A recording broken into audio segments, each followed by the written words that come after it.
Welcome to Padma's kitchen. ఈరోజు పొట్టలు కూర చూపిస్తాను. చాలా బాగుంటుంది. ఈ పొట్టలు కొంచెం పొట్టు తీసేసి లైట్గా గీకి వేయించుకోవాలి. కట్ చేసి నూనెలేసి. ఇటు సైడ్ నేను ఆవాలు, తెల్ల ఆవాలు, నల్ల ఆవాలు, జీలకర్ర, అల్లం, వెల్లుల్లి తీసుకున్నాను. ఈ పేస్ట్ చేసుకోవాలి. ఉల్లిగడ్డ ఒకటి పెద్దది కట్ చేసి పొట్టలు వేగిన తర్వాత దాంట్లో వేసి వేయించాను. ఆ పేస్ట్ చేసిన పేస్ట్ వేసుకున్నాను. ఇప్పుడు కూరలో వేసి దాంట్లో మళ్ళీ ఇంకా కొంచెం నీళ్లు కలిపి వేయాలి. వేసి కలిపి ఉడకనివ్వాలి, బాగా వేగనివ్వాలి, పచ్చివాసన పోయే వరకు. ఈ కూర అన్నము రొట్టెలోకి బాగుంటుంది.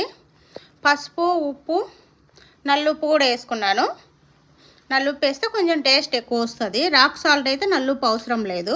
ఒక 2 టమాటోలు పేస్ట్ చేసి వేసాను. పేస్ట్ చేసేస్తే మంచిగా ఫ్లేవర్ పడుతుంది ఆ పొట్టలకి, చాలా బాగుంటుంది. ఇప్పుడైతే కాజు వేస్తున్నారు కొంచెము. ఇంతకుముందు కాజు వేసేవాళ్ళు కాదు. కారం కొంచెమే వేసుకోవాలి, 1/2 టీ స్పూన్ వేసుకున్నాను. దానికంటే తక్కువ వేసుకున్నా ఇంకా చాలా బాగుంటుంది. ఈ కూరకు కారం తక్కువ ఉండాలి. లాస్ట్లో కొంచెం ఉడికిన తర్వాత ధనియాల పొడి వేసాను. ధనియా పొడి వేసి ఇంకొక 2 నిమిషాలు ఉడకనివ్వాలి. ఉడకనిచ్చి కొత్తిమీర వేసి ఉడకనివ్వాలి. మన కూర రెడీ అయిపోయింది. చాలా బాగుంటుంది ఇది.